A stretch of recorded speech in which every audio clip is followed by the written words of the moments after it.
کسی کو اگر کوئی بڑا عہدہ مل گیا وہ سمجھنے لگا کہ میں کامیاب ہو گیا، اگر کوئی اقتدار کی کرسی پر آیا وہ سمجھنے لگا میں کامیاب ہو گیا، اگر کسی کے پاس دولت بہت زیادہ آئی وہ سمجھتا ہے میں کامیاب ہو گیا، اگر کسی کے پاس بڑی گاڑی ہے وہ سمجھتا ہے میں کامیاب ہو گیا، جس کے اخبارات میں بیانات دھڑا دھڑ چھپتے ہوں وہ سمجھتا ہے میں کامیاب ہو گیا، کسی کی تصویریں چینلز پر اور اخبارات میں زیادہ آتی ہوں وہ سمجھتا ہے میں کامیاب ہو گیا۔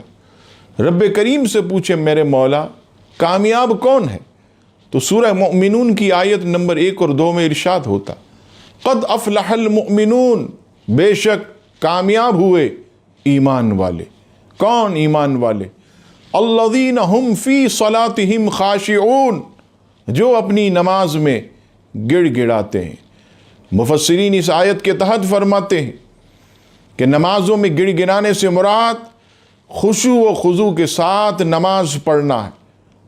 تو ایمان والے اور خشوع و خضوع کے ساتھ نماز پڑھنے والے حقیقت میں وہی کامیاب ہیں، وہی کامران ہیں، دنیا میں بھی وہ چین اور سکون اور راحت پاتے ہیں اور آخرت میں بھی ان کے لیے بلند درجات ہیں۔